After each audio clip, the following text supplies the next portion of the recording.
Welcome to the Politics Guys. I'm Michael Baranowski, a political scientist at Northern Kentucky University. Before I get to the show today, I've got some news. Politics Guys gear is now available. Now, for a while, people have been asking about when we'd be getting show-related swag, t-shirts, mugs, tote bags, and so on. And I kept on saying, I'm working on it. And finally, I actually got off my butt and made it happen. And we've got a lot more than t-shirts, mugs, and tote bags, too, though we have those. To check out the full line of Politics Guys gear, all sorts of interesting stuff, go to our website, politicsguys.com, and click on the Politics Guys gear link. And if you do get something, send us a picture of you with your t-shirt, mug, or whatever it is, and we'll post it on social media if you want, and maybe even feature you in our newsletter, which, by the way, we hope to bring back sometime soon with things like listener profiles, a listener of the week, your letters and comments, more of what we're reading, watching, and listening to, and some exclusive analysis. All right, let's get to today's show. With me today for our weekly news analysis show is my co-host, attorney and Republican strategist, Jay Carson. Before we get to our news stories for this week, we woke up this morning with news of the London attacks. And of course, while we're not going to cover that at length, it's still a developing story. Certainly our hearts go out to those affected in this tragic incident. We lead off this week with President Trump's announcement that the United States will be pulling out of the Paris Climate Change Accord, an agreement the United States entered into in 2015 in which signatory countries made non-binding commitments to help mitigate global warming. The United States now joins Syria and Nicaragua as the only countries that are not part of the agreement. That's right, even North Korea signed on to this.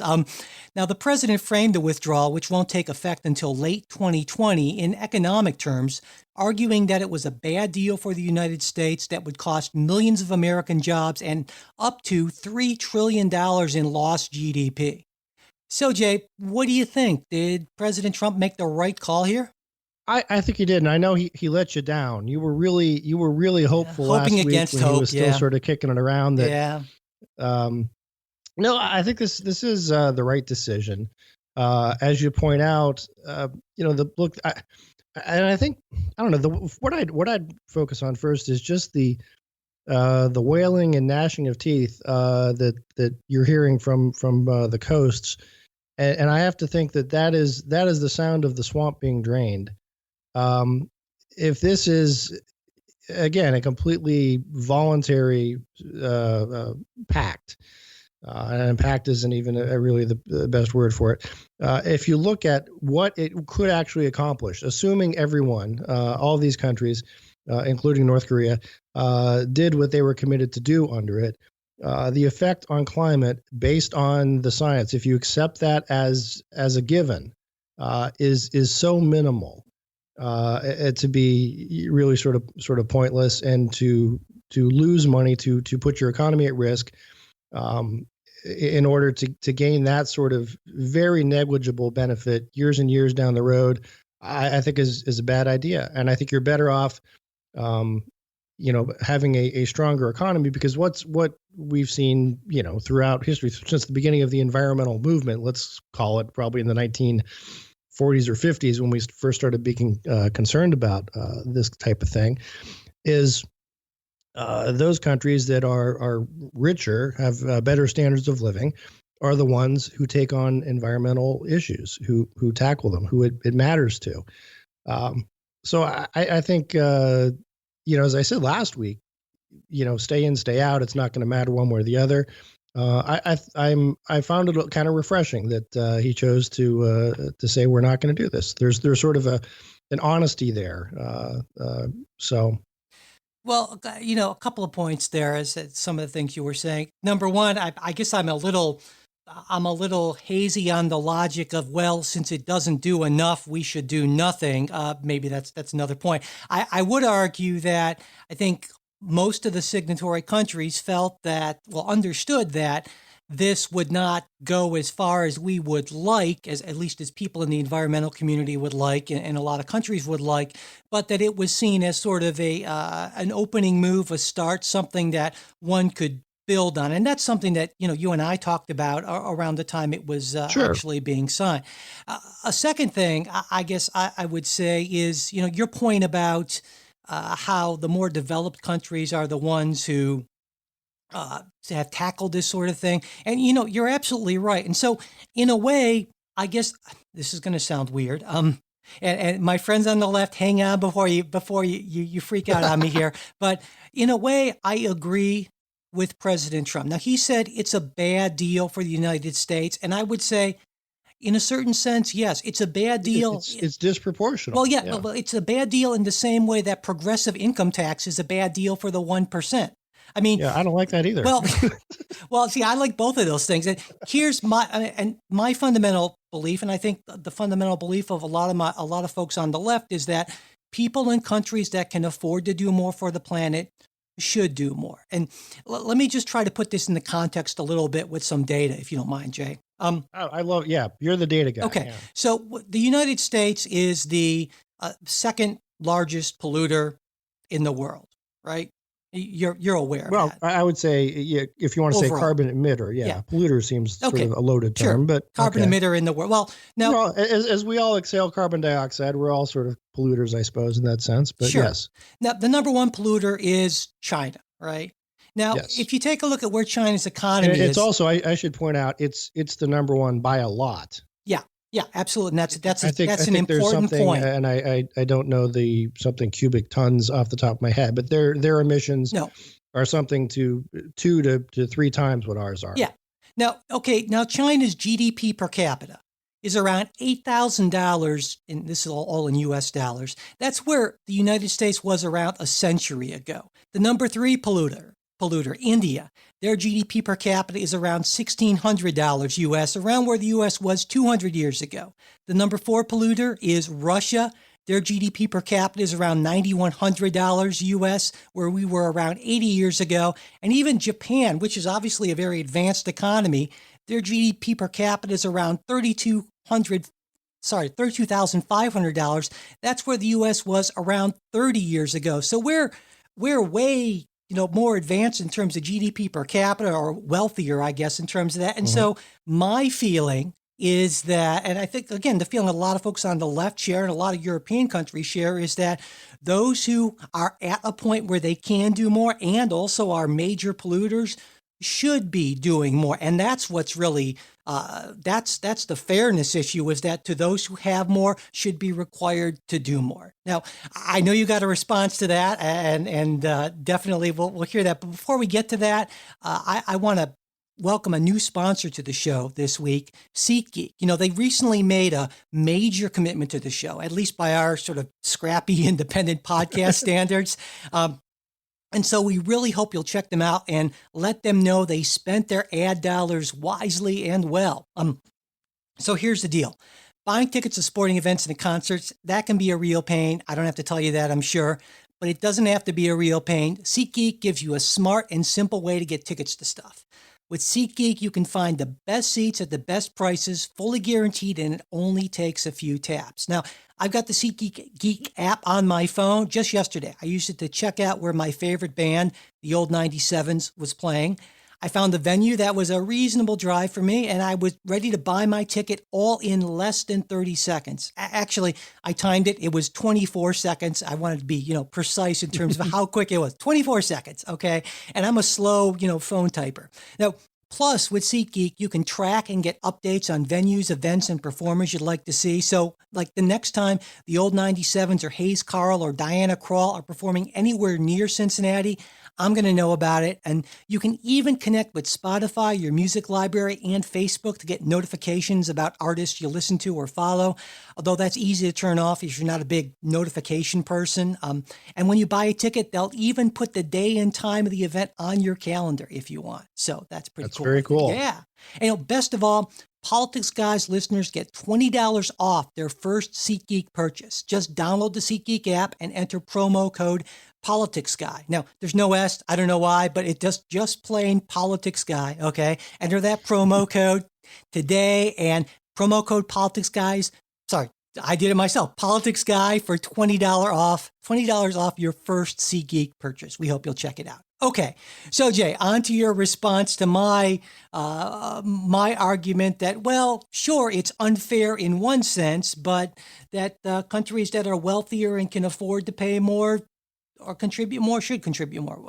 What do you have to say to that? Yeah, maybe it's unfair, but if you are the president of the United States, if you're the Senate of the United States, which again, the treaty was never even presented to the Senate, Which because is it was why sort of Trump a can pull foregone out. Yeah. conclusion, it would go down in flames. Oh, yeah. You have to take a look at what's your first responsibility. Is it to the citizens of your country, or is it to being fair to competing economies? Again, China is very much an economic competitor of ours, to the extent that you, as the president, would say, "Oh, let's give them a break because they're not as advanced as we are." That's a tough sell to a lot of people who were put out of work by some of these Yeah. carbon Yeah. limits. Now, again, I want to be clear. I because we've talked about this a bazillion times. I don't think the decline in American industrial economy is based solely or even largely on our attitude towards carbon. Right. There's about a zillion other factors. The biggest of which is technology. Second, which is probably demographics.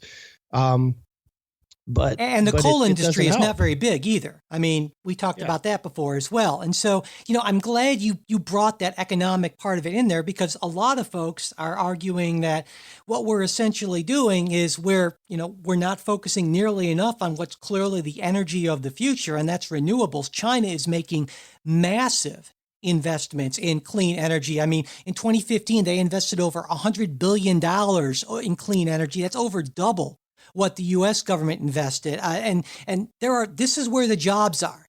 Since according to a Forbes, since 2014, solar installation has created more jobs in the U.S. than oil and gas pipeline construction and petroleum and natural gas extraction combined. There are around four times as many American jobs in solar energy than there are in coal mining. I mean, so I think it's a reasonable argument to say if you're really concerned about jobs, don't try to save jobs that you're not going to bring, or bring back jobs you're not going to bring back. Focus on where the jobs are going to be in the future, and that's pretty clearly clean energy. And so I would argue that a serious commitment to clean energy makes good economic sense. And I know President Trump cited that study, and that study has been, I would say a lot of folks on the left have some real problems with it, feel that it's been debunked and so forth. But almost everyone agrees that the future seems to be in this sort of thing. And certainly China agrees. And I think we're just being really blind to not focus on the future and focusing so much on the past here. Well, you can focus on the future. I mean, again, there's nothing. I mean, this is the strange logic that I get from the left, is that somehow, unless we agree to the Paris Accords, we would be prohibited from looking into alternative fuel sources. Look, companies are doing this already, as you point out, because either they're afraid that these fuels aren't renewable, and eventually we're going to get to a point where the cost of extracting becomes too much to bear. And or the other situation is they're concerned about regulation coming down the pike, and they want to position themselves in a place where they can be out front, and which is again sort of funny, because you had some of these energy companies, Exxon, for example, who were one of the groups saying, "Oh, geez, we should have stuck in the Paris Agreement," because they have a stronger position, a bigger position in natural gas than they do in coal and oil at this point, or at least a relatively stronger position in natural gas, which would have been favored. It's this kind of thing, that the fact that so many industry people are saying, "Oh, we should have been in it," that gives you a little bit of a clue. And look, if this is a good idea, companies and people will do it on their own, and they won't have to be either subsidized or we won't be subsidizing other countries to invest in this kind of energy. Well, I mean, and I hear what you're saying here, but also I think that number one, of course, is, as I think you mentioned that, and I mentioned that this was a non-binding thing, right? And it seems like, and this is kind of, for me, the positive way to look at it. It seems like we're moving in this direction anyway. Industry is moving in this direction. This technology is moving in this direction, and so that's a very positive thing all around, I think. But given the fact that almost every country in the world has signed on to this, and we're just, then just the argument that we're basically kind of abrogating our global leadership role in this. And since it wasn't binding, we certainly have a lot better ability to work with other countries and to kind of move toward this future and to protect the environment if we're part of this agreement than if we're out of this agreement, just basically giving the middle finger to the rest of the world and saying, well, we're going to go our own way because we're the United States and you're not. That to me is just ridiculous. I was hoping you bring up that whole leadership argument, because again, to me, and this is sort of separate from the merits of getting in or getting out, but the idea that the U.S. is not a global leader because they won't do what everybody else is telling them to do. The real complaint is that the U.S. is not a global follower.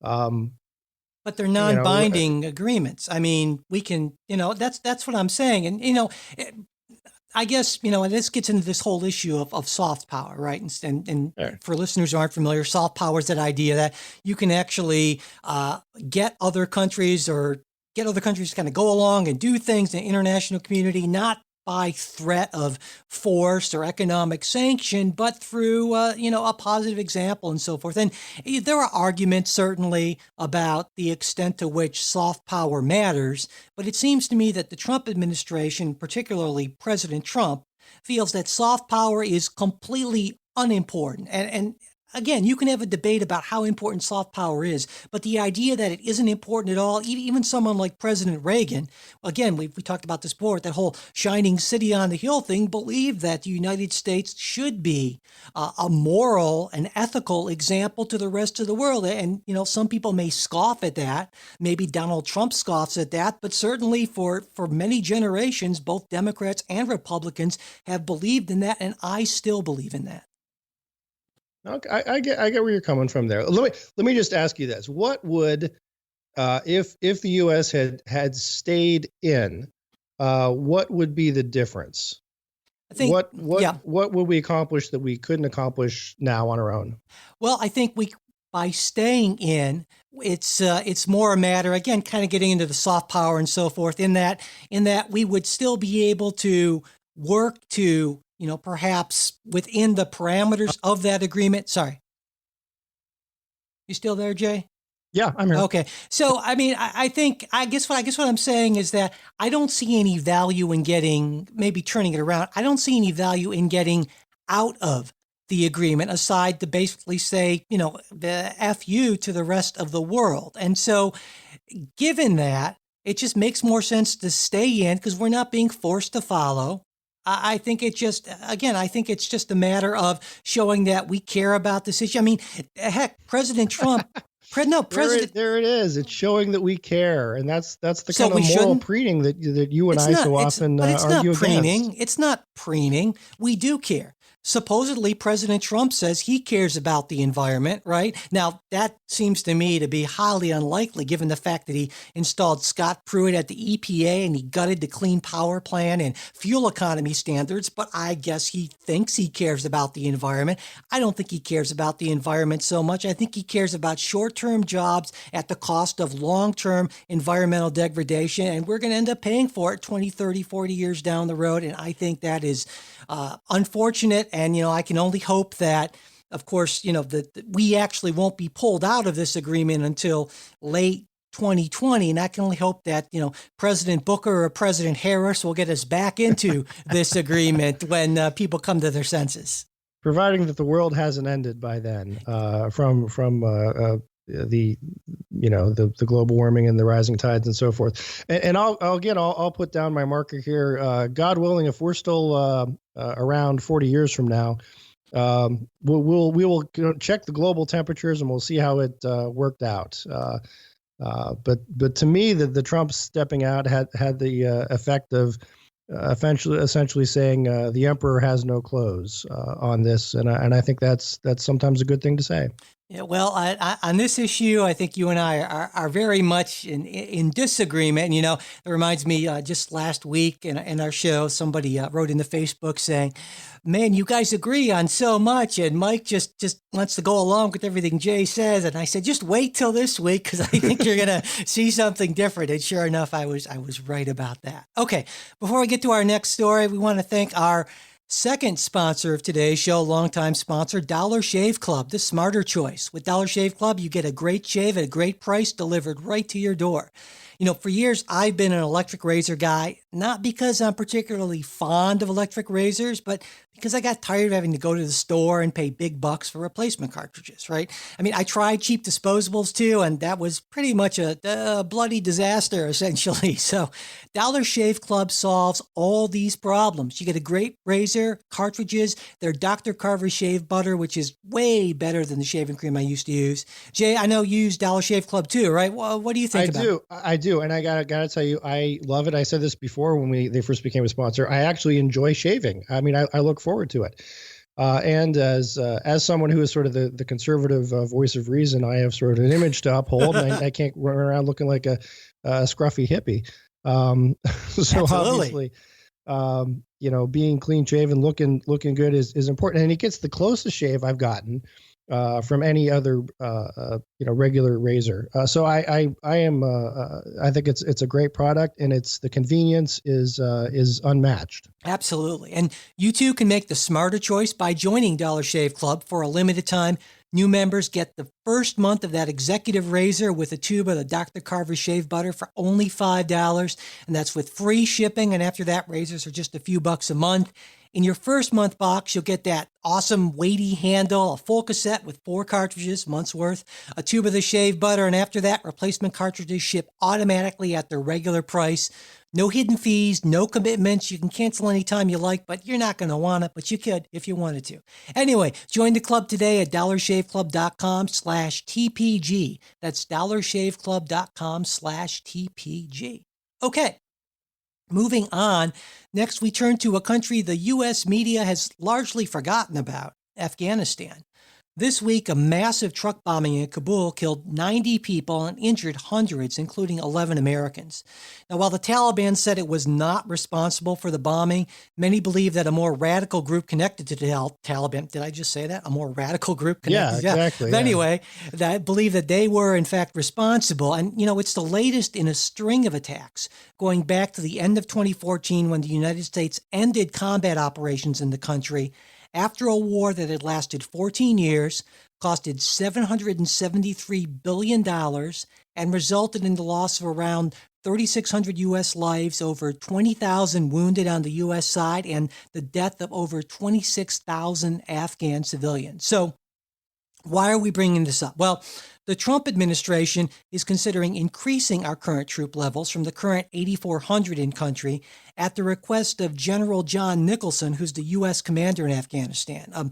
Not too long ago, he told the Senate Foreign Relations Committee that the war there against the Taliban was at a stalemate and that a few thousand more troops would be necessary to tilt the balance. And so this seems like a particularly appropriate time to consider what exactly we've achieved in Afghanistan and whether or not we should go big, go home, or occupy some sort of middle ground. So, Jay, what do you think? I would say, and again, you probably would expect this from me. I would expect the bigger the go big. Let's go in and make sure that we have the troop strength needed to stabilize a democratic, or at least as democratic as possible, Afghan government. I think that was the mistake that happened in Iraq, was that there was the complete pullout, which let ISIS sprout from that. Looking back, the whole reason that we invaded Afghanistan was because the Taliban provided the safe haven where terrorists could work and flourish, and that's the challenge that we face, and it's a different kind of challenge than the U.S. has faced in prior wars, because it's not just a matter of holding ground, although holding ground is part of it. It's a matter of getting the populace on board. I mean, the cliche, winning the hearts and minds. But to do that, if you're going to have the populace come around to you, they've got to feel that they have some sense of protection, and that the U.S. The allies, as it were, in this case, there's certainly more countries than just the United States, are around for the long term, aren't going to just leave and leave them in a situation where either the Taliban or, as you pointed out, someone more radical than the Taliban is that they're left unprotected. I sympathize with your view. But the more I think about Afghanistan, the more I think that we're maybe not guilty of, but we're maybe falling prey to what's called the sunk cost fallacy. And I'm sure you're familiar with the sunk cost fallacy. It's basically, Right. In for a penny, in for a pound kind of thing. Now, Right. certainly 773 billion is a lot more than a penny. But here are some facts about Afghanistan. Let me just throw this out to give people some context, okay? Afghanistan, around 2/3 of the country under 25 years old. Unemployment rate is around 35%. Their GDP per capita is around $2,000. I mean, they're ranked, according to the CIA World Factbook, around 206 out of 230. They're incredibly corrupt. The Economist Democracy Index ranks them as 149 out of 167. This is a poor, just disaster of a country. It's been that way. I mean, there's certainly the influence of British colonialism. It's a big steaming mess, and that's not to it's horrible to live there, obviously. But I think this is the sort of thing that we are maybe best out of. And again, I sympathize with your view, but I think the sort of resources that it would take to make a material difference, this is where I agree with former President George W. Bush, who said we shouldn't be in the business of nation building. It's hard enough to do under good circumstances, but with a country like Afghanistan, the institutions aren't there, the respect for democratic norms or anything like that is not there. And so I just think it's just an incredible waste of our resources, and we just can't. I just don't think it makes any sense, really. Yeah, I get and it was we don't want to be involved in nation building is something that politicians say a lot when there's no real threat on the horizon. But I think as we've seen, especially with just what happened in London yesterday, that either we'll have to accept the new normal of periodic terrorist attacks against civilians, or or just let that go. And their problem is that it doesn't stay local. You know what I'm saying? Yeah. It's one thing to say if there is a failed state and they are simply there and life is crummy for their people. But other than that, they're not really causing anybody else any trouble. That's one thing. But when you have these places that breed terrorism that spreads to the rest of the world, we either have to make up our minds that we're just going to live with that, or that we're going to do something about it. And even if that cost is high, and I don't necessarily have an answer for that. And I would agree with you that Afghanistan has been a mess, not just since we were there, but since the Russians were there, and again since the British were there. And if you're familiar with sort of your classical history, since Alexander the Great was there, I mean this. We're talking a long time, yeah. Of course, I mean there's some historians talk about there are just areas geographically that are just sort of flashpoints, because of where they're located, because of the mix of people, ethnicities, and so forth. And I mean, Afghanistan may just be one of those places that it's always going to be sort of the problem child. But no, I hear what you're saying. So I mean, maybe it's not a question of go big or go home. Maybe it's just a question of, I guess from what you're saying is you think we should resign ourselves to having a not insignificant troop presence there for pretty much forever, and just assuming that we're going to have to do periodic or regular airstrikes and supporting the Afghan military and their corrupt repressive government, because the alternative is worse. yes, Yeah. I mean, in a word, yeah. And that's, again, you say these things like, well, look, we don't want to be America, the world's police force. Um, and yeah, we don't. But the alternative is to live with no police force. Yeah, So I guess yeah. I think and it's a tough decision, but and look, we don't know. I mean, maybe there are alternatives to going big, going home. And keep in mind, we've kept troops in places like Japan for 50 some years. We kept troops in Germany. Again, the circumstances were different, but it's certainly not unheard of to have a stabilizing force remain afterwards. Sure. To help shore things up. No, I hear what you're saying, and I guess my reaction was mostly to the people who say we need to win this. We need to take care of the Taliban. We need to eliminate these groups in Afghanistan. And to me, given all the stuff I mentioned about the country, that's not going to happen. And I think you probably agree with me about that. We just simply don't have the will, or I would argue maybe even the resources to eliminate terrorism on a significant, completely or even mostly in Afghanistan. I think we probably can contain it, but we have to understand that's going to come at the cost of, probably a higher troop level than we have for an extended period and supporting a pretty awful regime. And also a fair amount of money cost and cost occasionally in American lives and also in the lives of the civilians and other folks that we end up that end up being lost because of what we do. Yeah. And yeah. that's, No. I mean, it's pretty tragic. Basically, I don't think there are any good options, unfortunately. But yeah. I would say speak though to again maybe the larger picture here. Okay. You talked about we talked about soft power earlier, and to some extent, what's I believe it's Henry Kissinger supposedly said it. It may be apocryphal, but that Vietnam was the war we had to fight to avoid fighting World War III. There's something to that of sending the message to others in the world that when we undertake a commitment, we're going to see it through.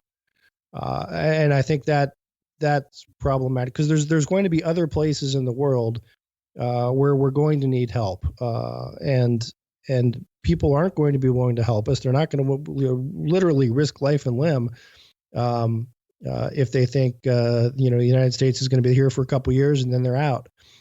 So that's the other piece that I look at is what does it say to other places in the world, other countries about our resolution in fighting terrorism. No, and that's a reasonable point. In fact, I know a number of folks brought that point up when President Obama decided to, the major drawdown of troops in Afghanistan and in Iran, and Iraq, and we don't have troops in Iran, not yet, and in Iraq, and there are a lot of people who said this is exactly what sort of emboldened the terrorists, and this is why we have these issues. Is that we should have just resigned ourselves to, a certain level of troop strength in those areas and indefinitely, essentially. And that's that's very different though from how we're used to thinking about these things. These wars have been going on for a long time, and we're talking about essentially non-ending wars at this point. These are much longer than any other wars we fought, and this is a whole different we're not wave. because we're not fighting armies, we're not fighting states, we're not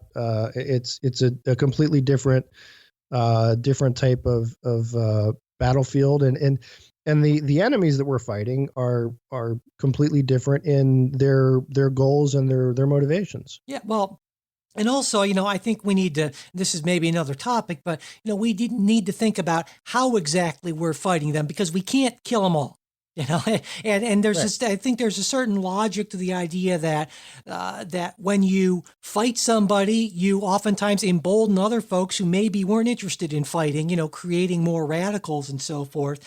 And bottom line, I think, until some of these fundamental problems of poverty and unemployment and other things aren't if those are always going to be there, it's always going to create breeding grounds for this sort of thing. And so unless we can address those kind of root causes, or at least help to address those, we're going to have to just continue with this military option. It's never going to go away and isn't going to take care of the real problem, I don't think. Yeah. Well, we can talk about root causes, on another show. Yeah. But I'm not sure it's necessarily poverty, but poverty doesn't help. Doesn't help. So. Yeah, exactly. All right. Well, before we move on to our next story, a few weeks ago, I announced we were having a Politics Guys contest where people could enter by writing a review of the show on iTunes, following us on Twitter, or retweeting and sharing our new show posts. And I said we'd be announcing the winner, who gets a $15 Amazon gift card, on the show today. Woo-hoo. And it is today. And so our winner, chosen at random from everyone who participated, is Danny from New York. Congratulations, Danny. Yeah. Expect to see that Amazon gift card in your email sometime this week. And thanks also to everyone who reviewed, followed, tweeted, and shared the show over the last few weeks. We hope you'll continue to do so because, your positive recommendations, that's the best way we can spread the word, increase our audience size, and make it possible for us to keep on bringing the show to you long term. Thanks, everyone, for your support. We really appreciate it. Oh, can I just jump in on something? You sure too? can. I posted something on the Facebook page starting another contest for Best Conservative Rock Song. Oh, yeah.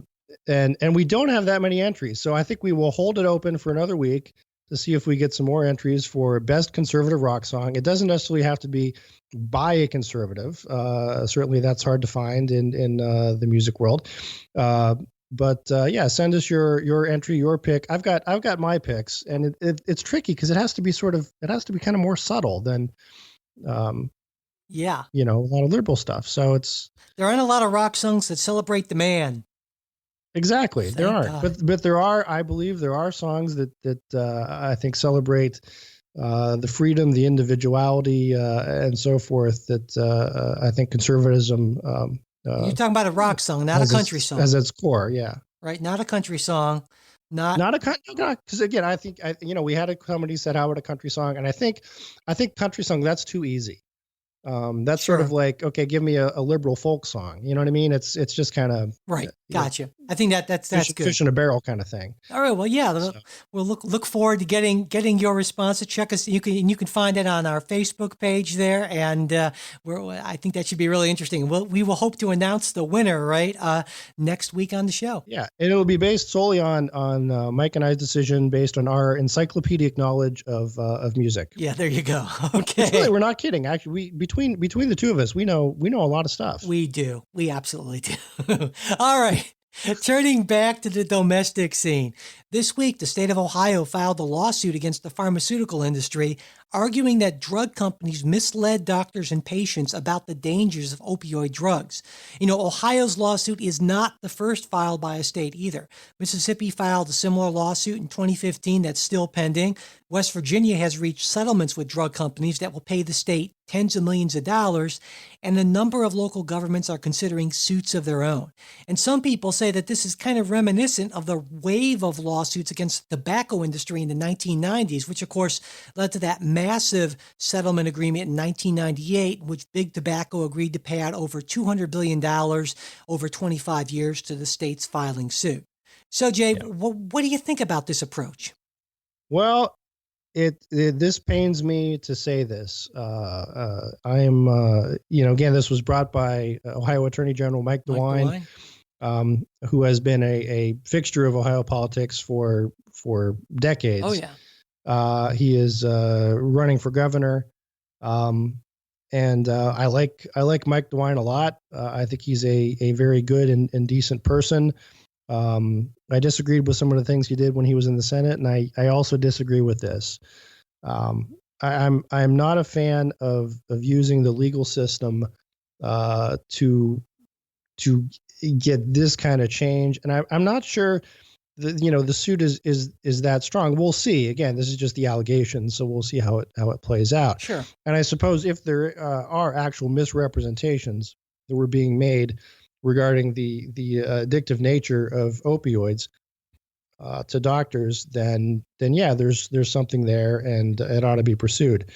But let's think a minute. I mean, we're talking about the addictive nature of opioid. I mean, how this would seem to be one of these kind of common sense things where a lot of conservatives and myself often lament that.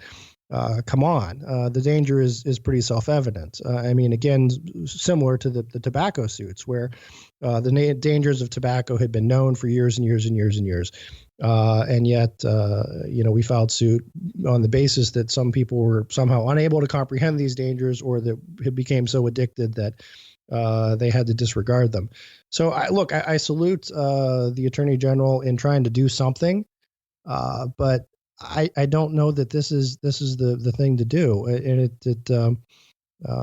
it sets a troubling precedent again for suing drug companies based on what we know, and just to kind of be a kind of sort of a cash cow sort of thing. So are you saying? I have to make sure I understand.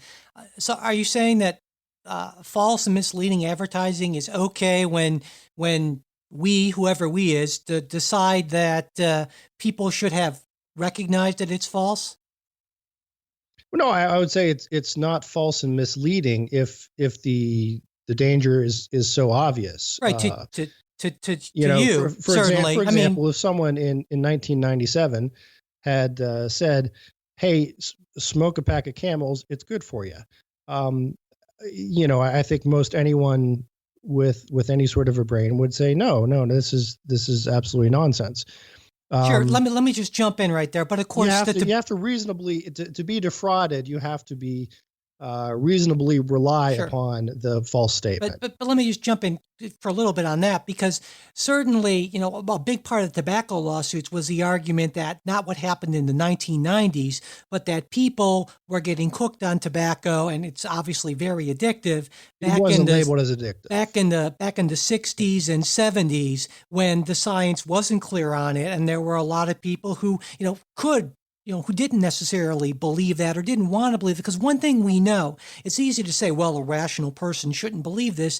We know that human beings have an amazing capacity to cherry pick facts and decide to believe what they want to believe. And there are plenty of people who would say, you know what, if it were that dangerous, the government would ban it. Or if it were that dangerous, they wouldn't be allowed to advertise. And that's simply not the case. And so that's why I say, I think this is exactly the sort of thing that the legal system should deal with. And I have no problem with this suit going forward. Well, the other piece, though, with the tobacco industry, the tobacco suits, was there was evidence to indicate not only did the tobacco companies not label it as addictive, but they took steps to make it more addictive. Yeah. And I don't know that that's the case here. And it's also, to me, a matter of the audience to whom this is being sold.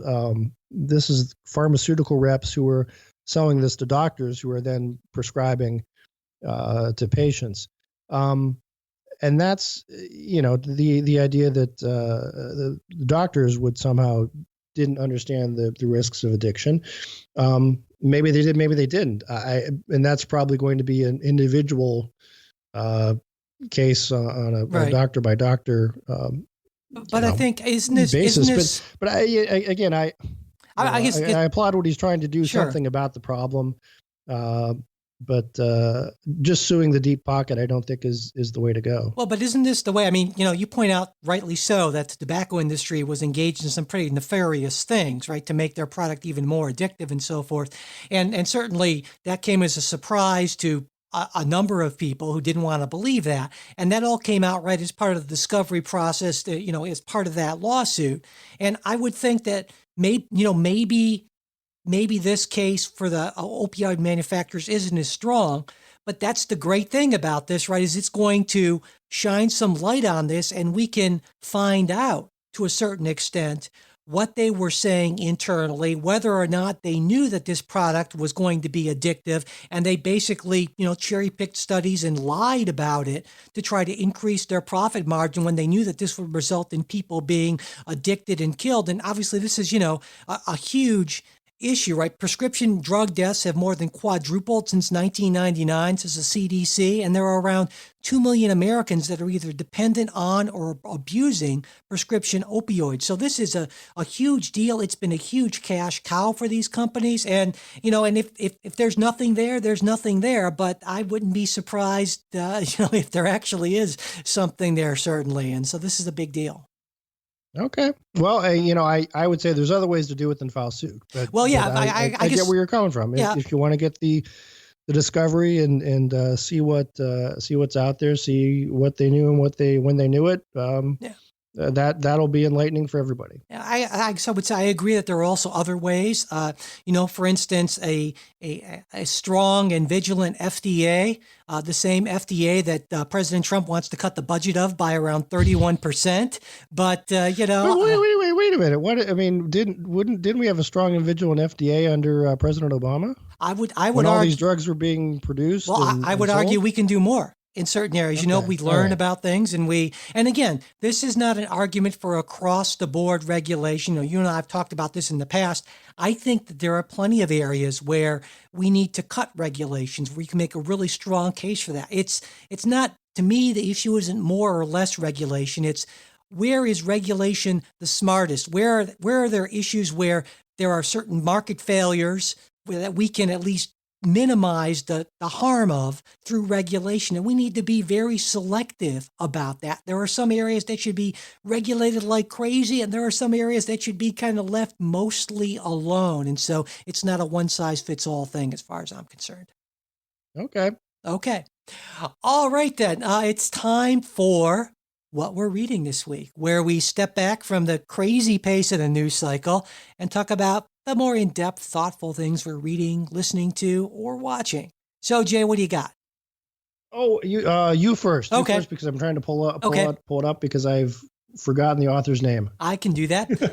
My recommendation this week is The Conversation. Now, I'm not talking about that 1974 movie with Gene Hackman, though you should check that out too, because it's really good. But the website, it's theconversation.com. They cover politics, policy, all kinds of other stuff. And the articles are written by subject matter experts, not, some journalist who happened to get an assignment. And what I really like is not only that they're experts, but right next to every article, they list the institutional affiliation of the author. And usually it's like a university or think tank or something.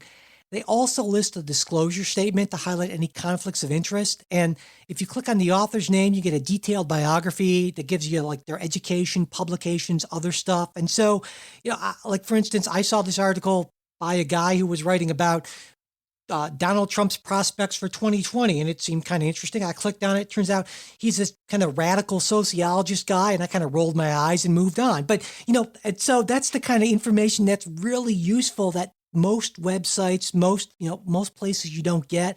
And I found this is some really high level, thoughtful stuff for the most part. Now, this article was maybe an exception as far as I was concerned, but I definitely think that people who are looking for something more than your kind of, scandal, sensationalist kind of story of the day would want to check it out. And again, that's theconversation.com.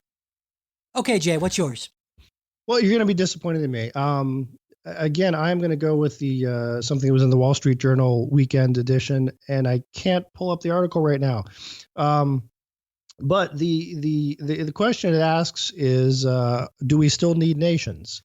And I think that's sort of one of these big picture things that we ought to think about. The article comes out and says that we do, but we are in a different state than where we were hundreds of years ago. And we've talked about this before in some of these other, like the Ben Sass piece a couple of weeks ago, where this is really a turning point in sort of civilization. I mean, not to make too big a deal of it, but this is more than just, economic shifts.